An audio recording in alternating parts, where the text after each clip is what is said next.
Shimoliy Amerikada 23-jahon chempionati uchrashuvlari qizg'in pallaga kiryapti.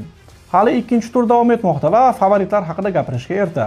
Biroq o'yin jihatdan kuchli jamoalar ajralishni boshladi. Ispaniya birinchi turdagi sensatsion durangdan keyin ikkinchi turda Saudiyani osongina yengdi. O'yin taqdiri 14 daqiqa ichida hal bo'ldi. Oldingi mundialni maktabda tomosha qilgan Yamal gol urishni boshladi. Cabo Verde esa Urugvaydan ham ochko oldi. Bu mundial qariya darvozabonlar chempionati bo'lyapti. Yana bir qariya qahramon paydo bo'ldi. Turkiya guruhda qolib ketadigan bo'ldi. Kurd yigit Germaniyani qutqardi. O'zbekiston bilan o'yindan avval Portugaliya atrofida mojaro avj oldi. Ko'rib turganingizdek, jahon chempionati haqida gaplashadigan gaplar to'planib qoldi. Videoni ko'rayotgan bo'lsangiz, iltimos unga like bosing. Shunda YouTube rolikni ko'proq foydalanuvchilarga tavsiya qiladi.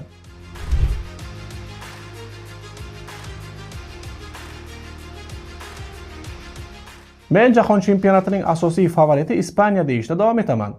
Cabo Verde'ga qarshi o'yindan keyin ham bu fikrim o'zgarmagandi. Axir ispanlar amaldagi Yevropa chempioni. Bunaqa statusdagi jamoa mundialning har qanaqasiga favoriti bo'ladi. Zamonamizning Vicente del Bosque'si bo'layotgan Luis de la Fuente bir necha yillardan buyon o'z uslubidan dominant futbol ko'rsatishdan chekinmayapti. Yevroda bir guruh maktab bolalarini maydonga tushirgan murabbiy Kimsan Fransiya bilan o'yinda ham shunaqa o'ynagan. Benazir ispan futbolining to'pni saqlab turish, tinimsiz kombinatsion o'yin ko'rsatishdek mardonavor an'analarni davom ettirayotgan murabbiy dunyodagi brend coachlar qatoriga kirmas, lekin futbol nuqtai nazaridan u eng yaxshilardan ekanini isbotlashda davom etyapti. Ispaniya Cabo Verde bilan ham to'liq dominantlik qilgan, lekin gol ura olmagandi. Saudiya bilan ham shunday o'yin ko'rsatdi. Ispanlarda o'yin o'xshamasa, boshqa uslubga o'tish degan tushunchaning o'zi yo'q. Ular istagan raqibni o'z uslublariga moslashtirishadi. Uslub o'zgarmadi, lekin murabbiy barcha chiziqlarda o'zgarishlar qildi. Hujumning ikki qanotini ham o'zgartirdi. Oyarzabal o'z o'rnida qoldi. Qanotlarda vaziyatlar kushandasi Ferran Torres va nega hujumda o'ynaganini hech kim tushunmagan Gavi o'rniga Yamal hamda agressiv Alex Baena tushdi. Yarim himoyada ham Fabian Ruiz o'rnini Dani Olmo egalladi. Qanot himoyasida Llorentini Pedro Porro almashtirdi. O'zgarishlar foyda berdi. Hujumda samaraliroq o'ynagan ispanlar 15 daqiqa ichida 3 ta gol urib o'yinni hal qilishdi. Yamal mundiallardagi ilk golni urdi.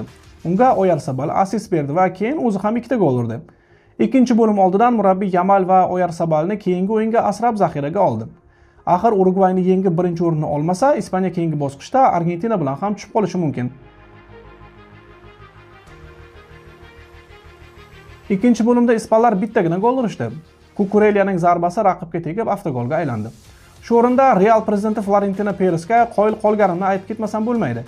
Ispaniya mundialga Realdan birorta futbolchi olib ketmagandi, lekin ikkinchi turga kelib Real futbolchisining zarbasidan keyin baribir gol bo'ldi.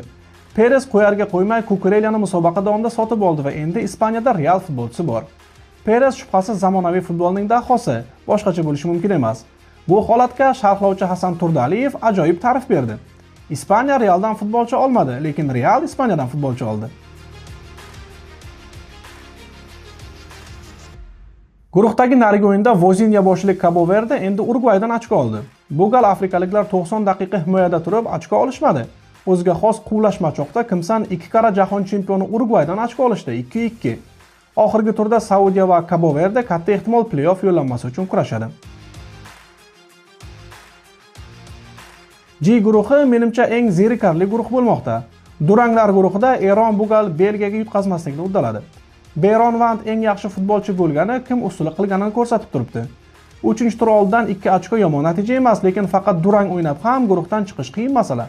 Esingizda bo'lsa, 2010-yil Yangi Zelandiya guruhdagi 3 o'yinning barchasini durang o'ynab, turnirda yutqazmagan yagona jamoaga aylangandi, lekin baribir guruhda qolib ketgan. O'shanda hatto chempion Ispaniya ham birinchi turda Shveysariyaga yengilgan. Aytgancha, Yangi Zelandiya bu gal ham duranglar guruhida, biroq okeaniyaliklar guruhning eng quvnoq jamoasi bo'lib turibdi. Videoni tayyorlayotgan vaqtimizda Misr Zelandiyani 3-1 hisobda yengmoqda. Muhammad Saloh bitta gol urib, bitta golli uzatma qayd etdi. Hozircha uning Amerika mundialidagi natijasi 2+2.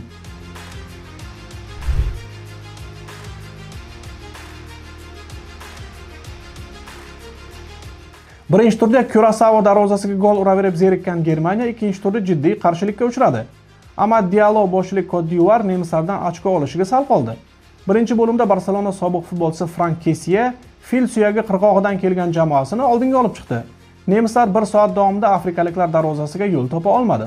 60-daqiqada turkiyalik kurdlardan bo'lgan Stuttgart hujumchisi Deniz Undav maydonga tushgach, barchasi o'zgardi. 68-daqiqada Undav hisobni tenglashtirdi. Unga afg'onistonlik muhojirlar farzandi bo'lgan Nadim Amiri golli uzatma berdi. 90+4-daqiqada Undav g'alaba golini urdi. Bu g'alabadan keyin nemislar play-off yo'llanmasini naqd qildi. Guruhdagi ikkinchi o'yinda Kurasao Ekvadordan ochko oldi. Bu o'yinda Kurasaoning 37 yoshli posboni Eloy Rom 15 ta seyv qilib qahramon bo'ldi. Bu bir o'yinda qayd etilgan seyvlar soni bo'yicha ham mundiallar rekordi bo'ldi. 40 yoshli Vazinya barcha qari darvozabonlarni ilhomlantirib yuborgan ko'rinadi. Nesterov o'ynayotgan bo'lsa, biz ham olib ketgan bo'lardik. Kechagi kunning oxirgi o'yinda Yaponiya Tunis darvozasiga javobsiz 4 ta gol urdi. Qit'adoshlarimiz guruhdan chiqish masalasini deyarli hal qildi. Yaponlar bilan birinchi turda durang qayd etgan Niderlandiya sardori Virgil van Dijk yaponlarga to'g'ri baho berish kerakligini aytdi. Uning fikricha, osiyoliklar bilan durangdan keyin jamoani jiddiy tanqid qilish to'g'ri emas, chunki Yaponiya jahon darajasidagi jamoa. Van Dijk boshchilik niderlandiyaliklar ikkinchi turda Shvetsiyani 5-1 hisobida yengdi. Shvedlar birinchi turda Tunisni xuddi shunday hisobda yengandi. Bu guruhda Tunisdan boshqa barchada keyingi bosqichga chiqish imkoniyati saqlanib qoldi.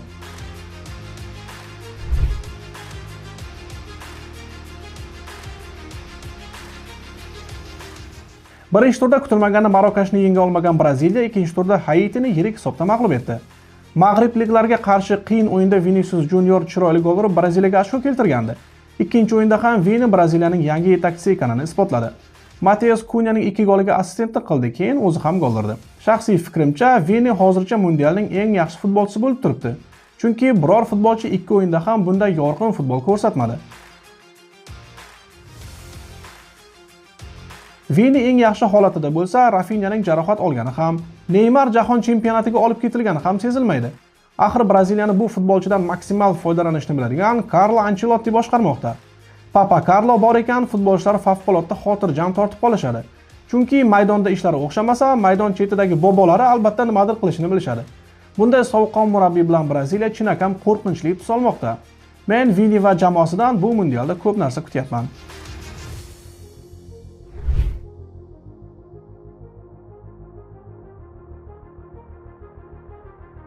Portugaliya milliy jamoasi lagerida O'zbekistonga qarshi o'yin oldidan Dallas seriali boshlandi. Barchasi oddiy bir fake ortidan boshlanib ketdi. Tarmoqda Joao Nevesning dugonasi ekani aytilgan qizning go'yoki muxlis bilan yozishmasi virus kabi tarqaldi. Muxlis unga yigitinga ayt to'pni Ronaldoga oshirsin degan. Qiz esa Ronaldoga ayt u faoliyatini yakunlashi kerak degan go'yoki. Aslida bu yozishma umuman bo'lmagan, shunchaki fake. Lekin ko'pchilik bunga ishonib, Neves va uning dugonasiga hujum qilishga kirishdi. Bu fake ekandan bexabar Ronaldoning xotini Jorginho Rodriguez "Wow, yangi avlod ajoyib" deb munosabat bildirdi. Ronaldoning argentinalik xotini bu posti bilan yong'inga moy sepdi. Endi ko'pchilik bu asli fake ekani bilan qiziqib ham o'tirmay, bechora Nevesga yopishib ketdi.